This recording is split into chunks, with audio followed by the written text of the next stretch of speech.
Es-tu prête à apprendre à te gérer? Je m'appelle Vanessa. Et moi, Marie-Pierre, et tu écoutes présentement le podcast Les électrons libres. Bon début de journée, parce que pour nous autres, c'est le début de la journée.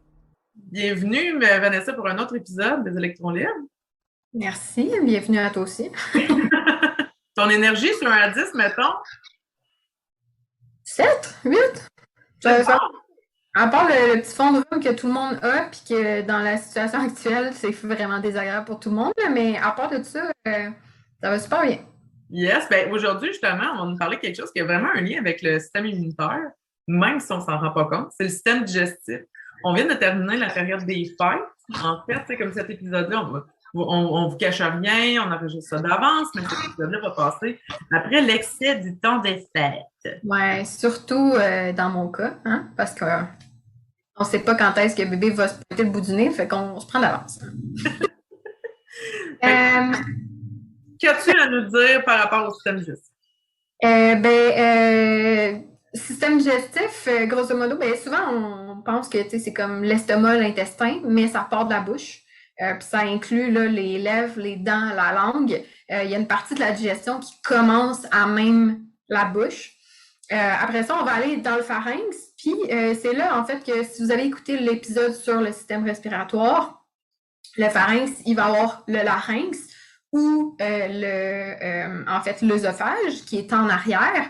Puis, quand on dit que ça n'a pas été dans le bon trou, c'est là que ça fait. Il y en a un pour l'heure, il y en a un pour le reste. C'est là qu'il y a des problèmes. Après ça, on tombe dans l'estomac d'abord. Puis après ça, il y a les deux intestins. Donc, il y a le grêle et le côlon, ou aussi le petit et le gros. Puis, grosso modo, il y a 100 milliards de bonnes bactéries qui vont participer à ce qu'on appelle la flore intestinale, qui va aider à gérer l'énergie globale, mais aussi à lutter contre les virus et les mauvaises bactéries, d'où le lien avec le système immunitaire. À travers ça, il y a aussi des glandes qui vont aider à huiler tout ça pour que ça fonctionne bien. Fait que les sécrétions, là, on a les glandes salivaires qui, quand tu manges pas, ça va humidifier, nettoyer et désinfecter la bouche, les tuyaux, mais aussi, en fait, quand il y a de la nourriture, là, on vient lubrifier et préparer les aliments à la digestion. Plus bas, il va y avoir le foie, qu'on connaît beaucoup, qu'on a déjà parlé. Le foie, en fait, c'est une glande et un organe. Il va produire la bile. Mais c'est aussi lui qui a le plus grand rôle dans le corps de transformation chimique. Fait qu'il va participer au système sanguin. Il va s'occuper d'avoir des réserves de fer. C'est lui qui va rediriger ça vers la moelle osseuse ensuite. Puis il est comme répartiteur. Tu sais, mettons chez Amazon, quand tu passes ta commande, il y a l'entrepôt avec tout le stock. Le foie, il va shipper tous les colis, tous les nutriments dans le sang. Puis le sang, après ça, va transporter ça, va transporter les colis, dans le fond, à ceux qui en ont besoin. Puis, en parallèle aussi, tu as le pancréas qui est à côté du foie. Lui, il va contrôler la glycémie, puis il va s'occuper du volet le plus protéines, glucides, lipides en termes de digestion. Fait que pour les nutriments, le numéro 1, vous le savez sûrement, c'est l'eau. C'est vraiment ce qui est le plus important.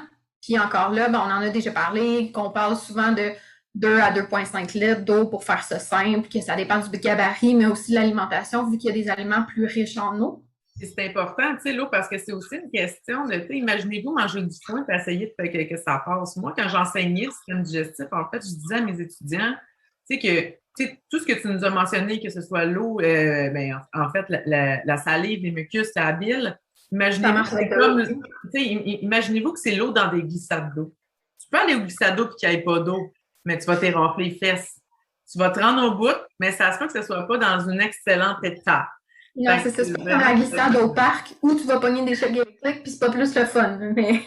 Exact. Fait que, je trouve que l'image est super bonne quand tu parles de nettoyer aussi, que c'est pas juste une question de faire traverser le bol alimentaire vers les intestins, mais c'est aussi une question, puis de dégrader les nutriments, mais c'est vraiment l'aspect de le transport en tant que tel, tu sais. Fait que c'est... Puis par rapport au nettoyage, parce que, tu sais, je veux dire, ça aussi, tu sais, c'est comme... Tu sais, moi, la première image qui m'est venue, c'est le pipi des enfants dans la glissade d'eau. Moi, tout passe par les glissades d'eau. Ouais, le système digestif, pour moi, c'est relié aux glissades d'eau.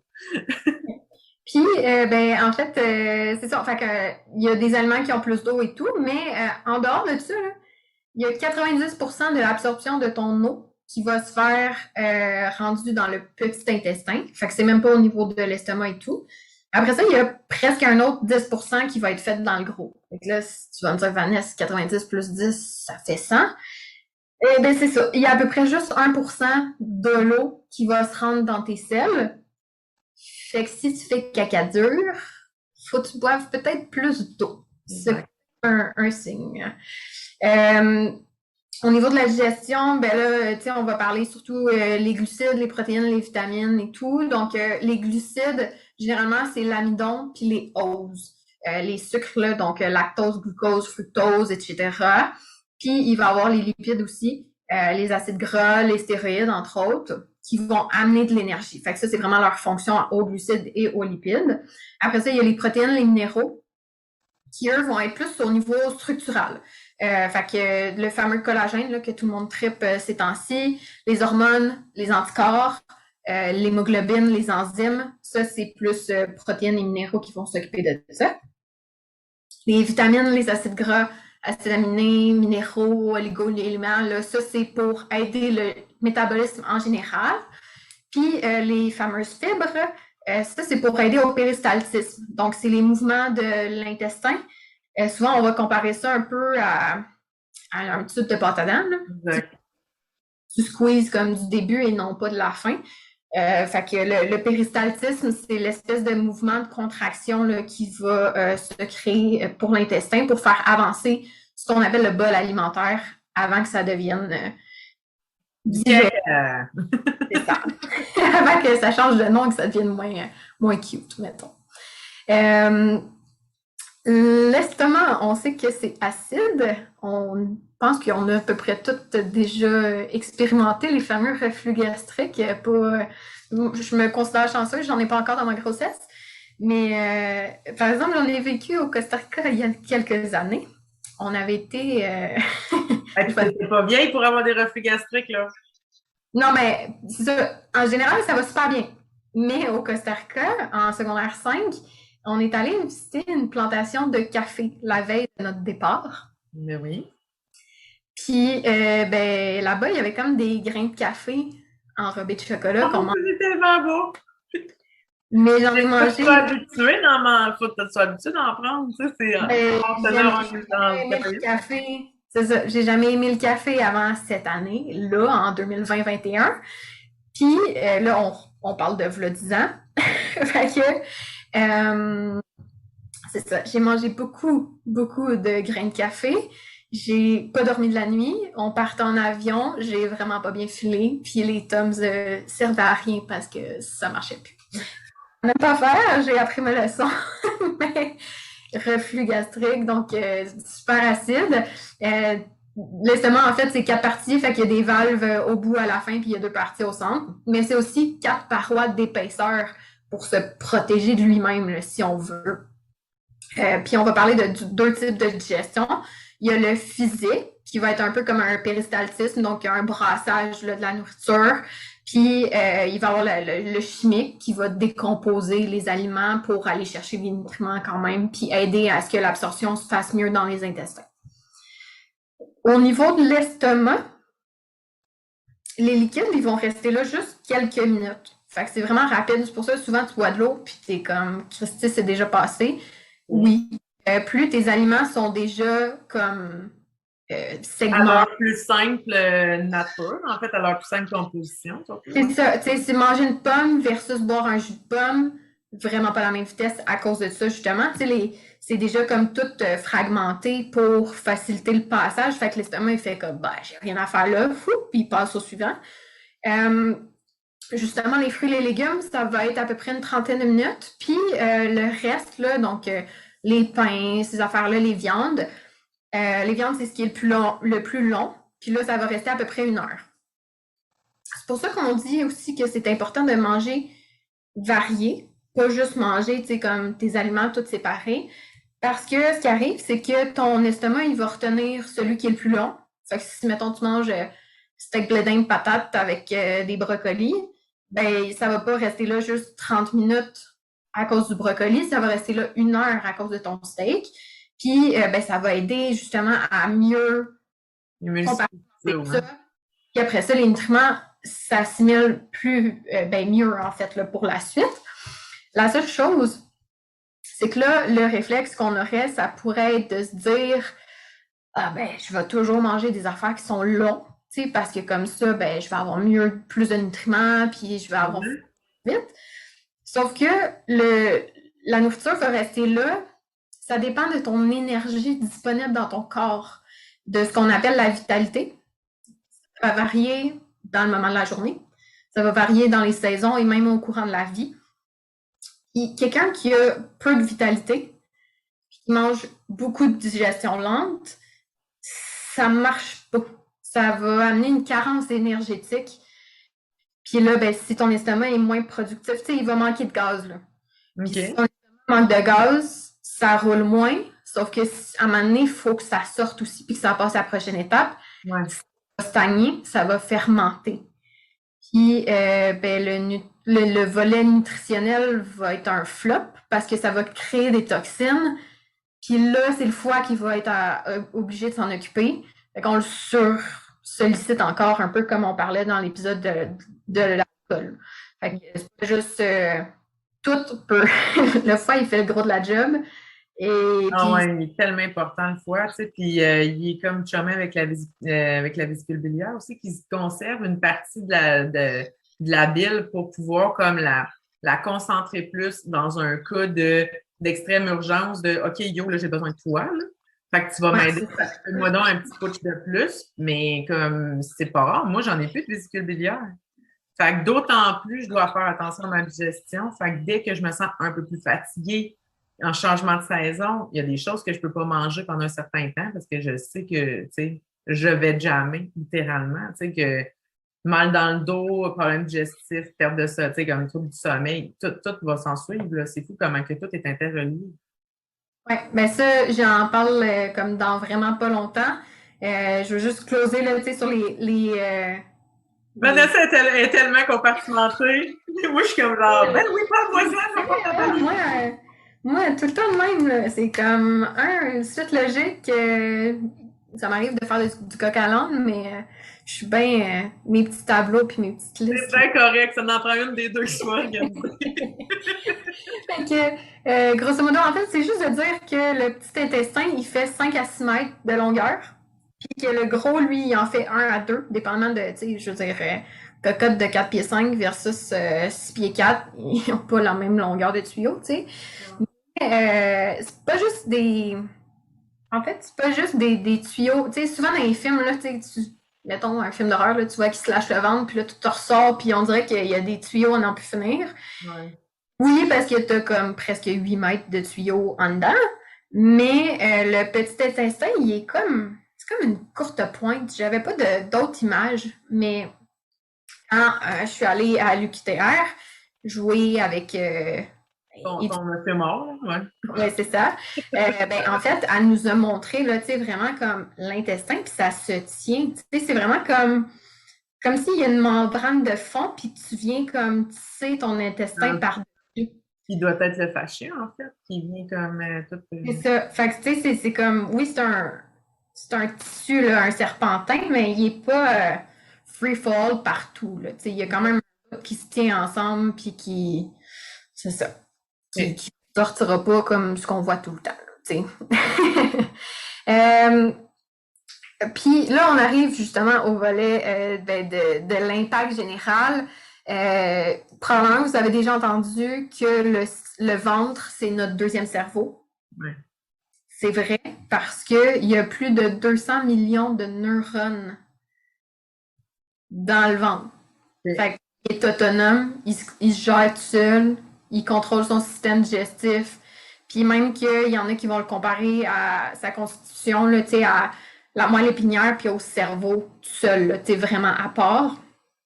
Mais c'est des best buds, là. C'est des grands amis qui vont communiquer ensemble avec le nerf vague. Puis, il y a 80% des signaux de faim, évidemment, mais de douleur aussi, qui sont créés à partir du ventre avant d'aller dans le cerveau. OK. Fait que la majorité de tes signes, en fait, là, ça part d'en bas et non pas l'inverse. L'impact général, tu parlais, là, les troubles alimentaires, les douleurs, ça vient même chercher les maladies chroniques. Ça dépend de la qualité des aliments que tu t'ingères, ça va jouer beaucoup, en fait, parce que plus tu manges la scrap, plus ça va scraper ta flore intestinale. Puis, ça va jouer sur ton équilibre du système immunitaire, évidemment, parce que c'est relié. Si tu es stressé et que tu es anxieux en plus, on vient oxyder tout ça. Ça peut créer des champignons, des bactéries, des parasites. On veut pas ça idéalement. Le système digestif, il va participer à la production de sérotonine. Puis avec toutes les neurones, en fait, ça joue sur la régulation de l'humeur, les comportements alimentaires, fait que tu sais, comme manger quand tu es dans tes émotions, voilà. Justement, tu sais, c'est que, tu sais, souvent, parce qu'en fait, comme manger du chocolat, manger quelque chose de réconfortant, ça crée, dans le fond, un boost de sérotonine. Fait que naturellement, si dans mon corps, par rapport à tout ce que j'ai donné avant, ça fitait pas, puis que ça, j'ai comme un petit peu moi j'appelle ça avoir le caca-bas, tu sais, de comme genre, je fais le pas, j'ai l'énergie un peu diminuée, c'est comme mon cerveau, pour se booster, va aller chercher, tu sais, comme, c'est quoi donc dans ma vie qui me procure de la sérotonine, tu sais, qu'en fait, qui m'en fait développer, du chocolat, donc, j'ai le goût de manger du chocolat. Non, mais imagine si comme si tout le reste, tu sais, en fait, c'est bon manger du chocolat. Je veux dire, c'est pas le but de ne pas manger. Le but, c'est ça, en fait. Tout est bon, puis tout n'est pas bon, ça dépend des quantités, là. Oui, c'est ça. Fait, mais c'est vraiment par rapport à ça, le manger ses émotions. C'est qu'il y a une quête de sérotonine qui est, dans le fond, qu'un corps en manque, littéralement. Oui, fait que régulation de l'humeur, mais ça va aussi jouer sur le sommeil. Puis, c'est en partie responsable pour de la dépression, au point où les scientifiques, en ce moment, il y a des études qui sont menées pour voir comment on pourrait guérir la dépression en passant par le système digestif, en passant par le ventre, parce que ça a trop une grosse influence sur qui on est puis comment qu'on va pour négliger ça, en fait. Mais c'est fou parce que, il y a 10 ans, quand j'ai fait ma dépression, je suis tombée sur un médecin qui était vraiment plus ouvert d'esprit. Puis que plutôt que de me donner de la médication, il a fait Marie, commence par dormir à des heures régulières, manger 3 repas par jour équilibrés, tu sais, avec des fibres, de la protéine, des glucides, puis va marcher dehors, soit à l'extérieur de ta maison, respirer de l'air autre pendant 2 heures de temps par jour. Commence par ça. Puis si au bout d'un mois, ça ne fonctionne pas, on va faire autre chose. Puis là, tu en auras de la médication si tu en ressens le besoin. Puis j'en ai pas eu besoin. Puis c'est pas parce que je suis une superwoman. C'est juste que j'ai passé d'une alimentation à je bois une carafe de café le matin, je fume 3 clopes, puis je prends 2 Red Bull dans la journée, à Christy, je mange de la petite poitrine de poulet que je me suis faite avec du thierry basmati puis des petits brocolis. Tu sais, c'est comme tiens donc, Quand on parle de flore intestinale scrapée, c'est ça, c'est comme ça l'a comme vraiment comme tout ramené avec un sommeil réparateur aussi. J'ai cessé l'alcool à cette époque-là. Fait que c'est vraiment un aspect de en fait, c'est que chaque geste que je faisais à ce moment-là comptait. Oui, puis prendre, tu sais, on en a parlé dans l'épisode de respiration aussi, prendre le temps de respirer, ton diaphragme joue sur le péristaltisme, la digestion aussi. Oui. Tout est interrelié, c'est pas juste des chaînes musculaires, c'est vraiment tous les systèmes sont interdépendants entre eux.